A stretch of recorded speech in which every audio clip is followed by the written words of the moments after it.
From the motivational speech manual, the objectives are: understand the concept and nature of motivational speaking, apply a 4-step motivational method to the purpose of persuading and inspiring, deliver a motivational speech to persuade an audience to emotionally commit to an action.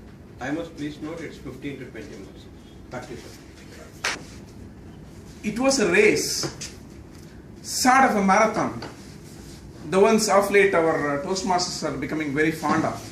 They run in the morning, come to the club in the evening to deliver a speech on the race. There's no speech start, they grab a table topics again, talk about the same race. It was a similar race, but with a huge number of participants, unbelievably huge number of participants. The race began. All the participants started sprinting across the track, slowly gaining momentum, cutting across each other, progressing towards a common goal long ahead. Faster, faster, faster, the leading person went and hit the target, bang! The successful winner of the race was awarded a great prize, a great lifetime award that is called life. And that winner was me. Dear Toastmasters of the day, dignitaries, my dear fellow Toastmasters, my family and friends, it is not just me.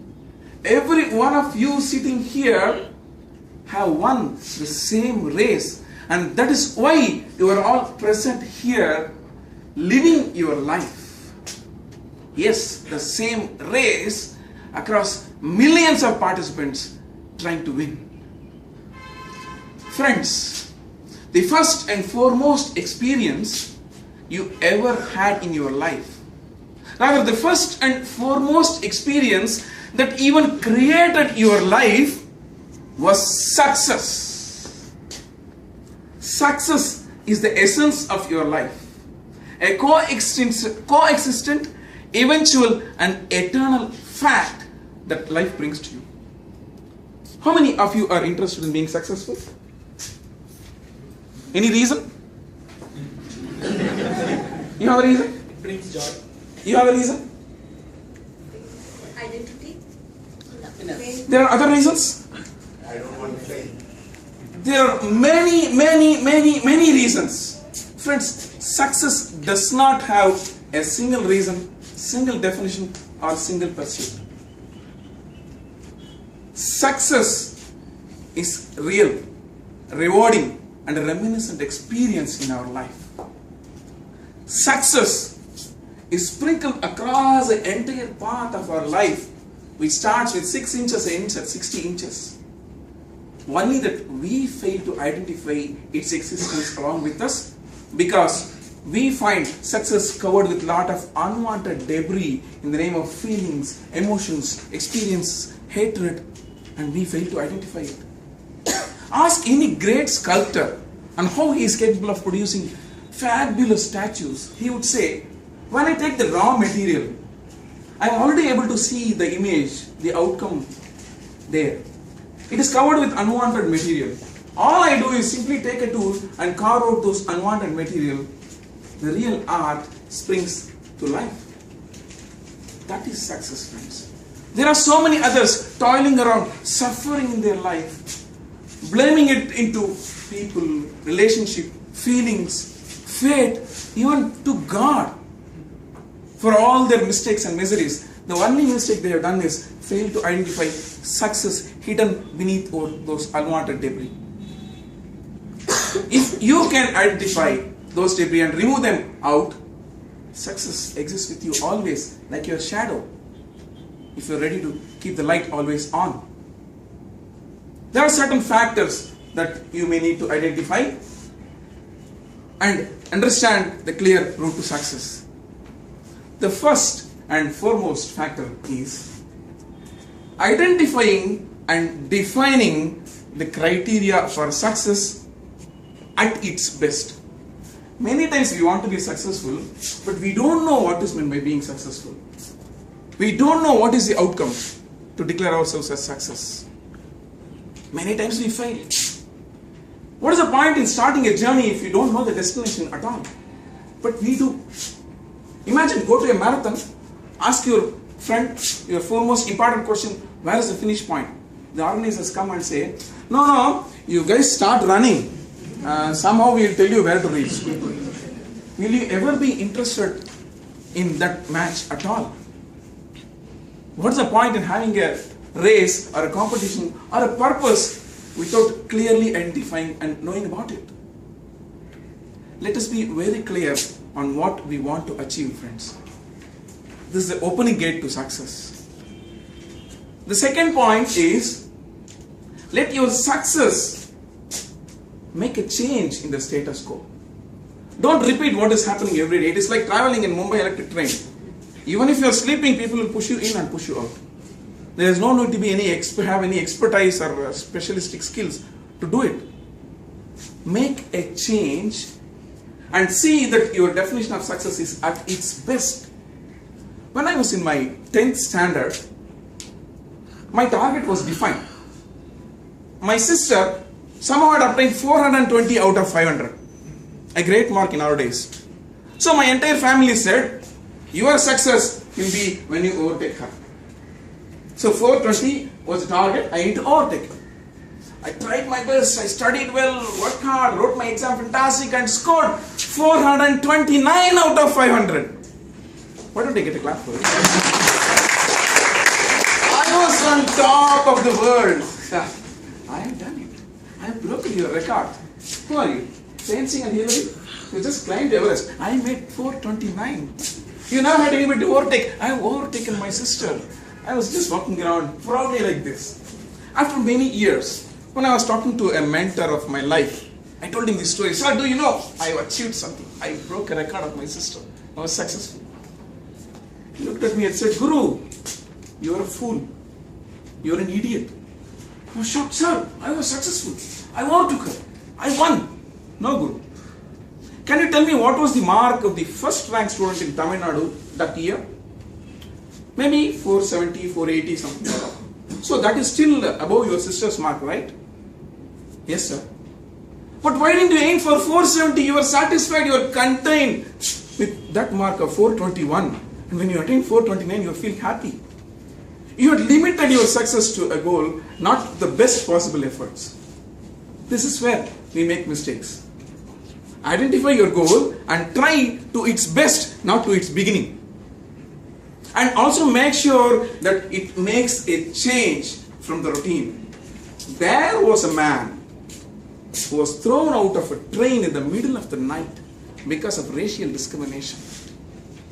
He decided that I am going to fight against oppression. I am going to make sure that the world is free from all such discrimination. Our father of the nation, Mahatma Gandhiji, can you tell me or can you define what his success was? Was it attaining freedom to the country? Or was it uniting all Indians together? Or was it experiments with truth? Gentlemen, my perception on his success is a man who was thrown out by a Britisher in South Africa was welcomed by a British viceroy at his gate. Lord Mountbatten came out of his office to open the car door and receive him for a meeting. That is success, friends. It's not achieving your goal. Achieving your goal with a difference is success.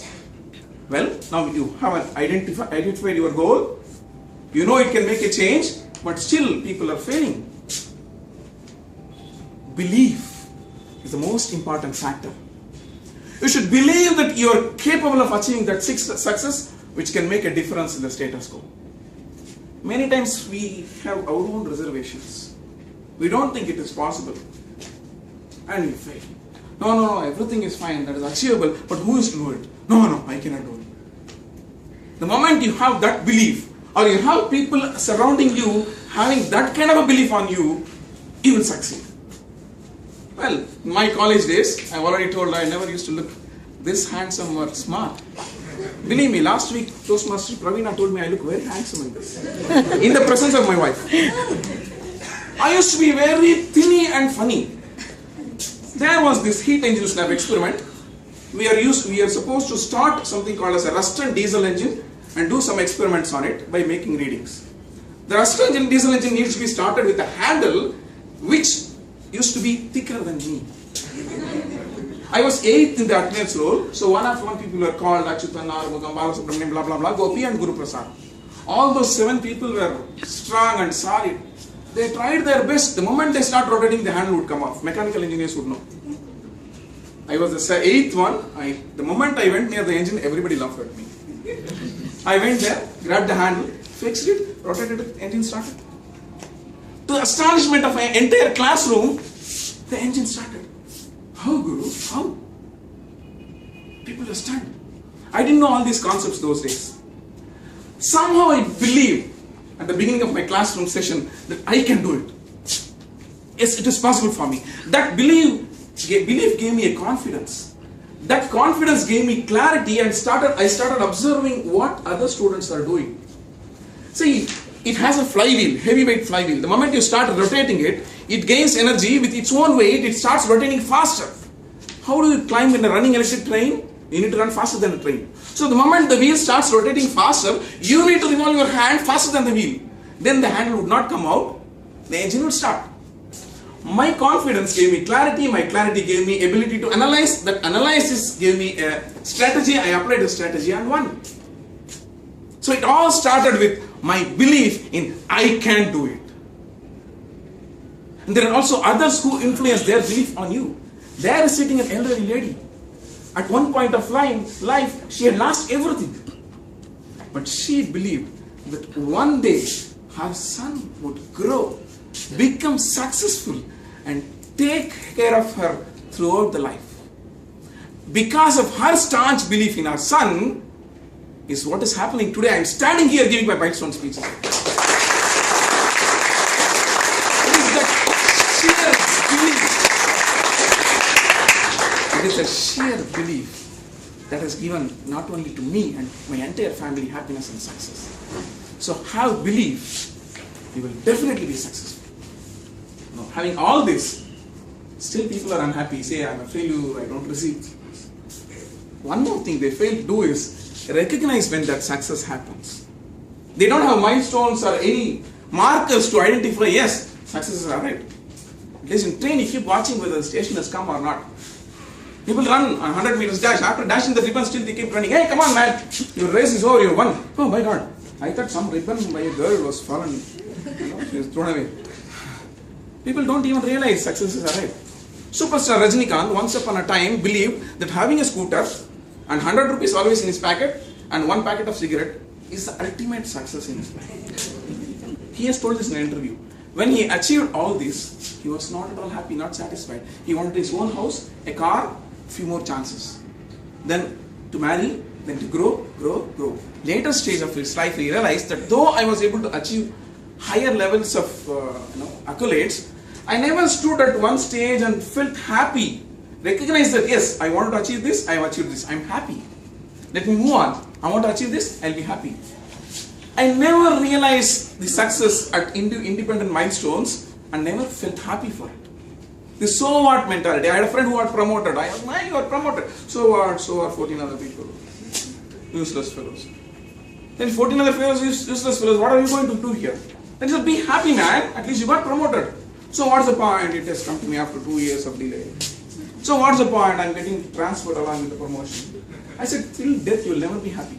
You'll never get satisfied.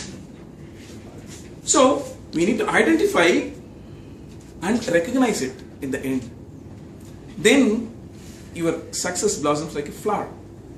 Otherwise you still toil around, working hard. You never become successful. You're always worried.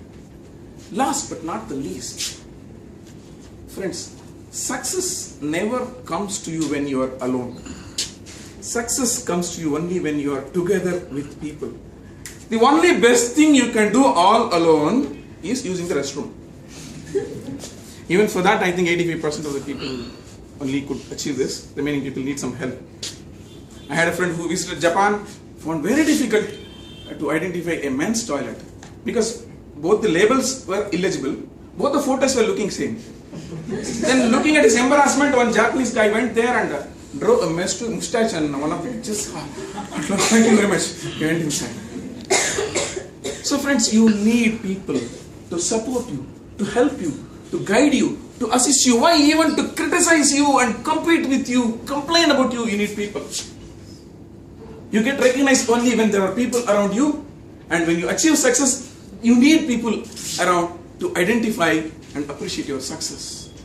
Those so-called reserved people are reserved only when there are people around them. If half of the compartment of the railway bogie are empty, what is the point in having a reserved ticket? It's free for all. Even if you want to be reserved, you need people around you. So remember this, friends, you need people to be with you together to help you achieve that success. Let me conclude with another race. This happened in a school in Bangalore, a school with children who are called as mentally challenged by the so-called mentally able people. The race started with 9 of them. Ready? The whistle was blown. All the students started running. After halfway through, the last child in the back, she tripped and fell down, got hurt herself, started crying aloud. To the astonishment of the entire crowd, all these remaining 8 people turned back, looked at her, ran towards her, gave her a hand, picked her up, dusted all those bruises, and said, "Come on, we can do it." Before a stunned audience, all of them joined their hands together. In the world's history, for the first time, entire contestants of a race ran together, achieved the first place, and celebrated with joy.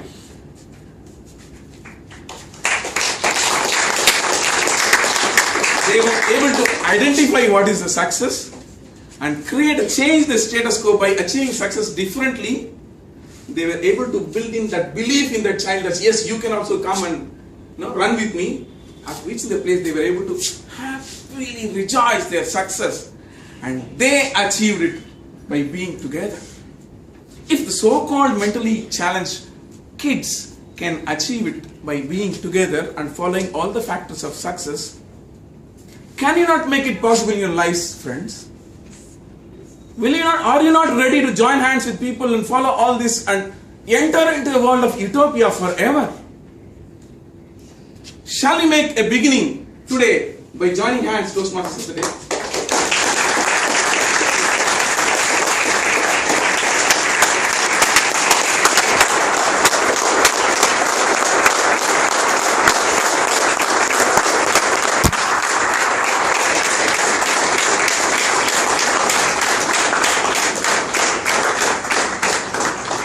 Right? This is where we differentiate ourselves. This is where we say we are evolved. Adding life to your speeches is also bringing human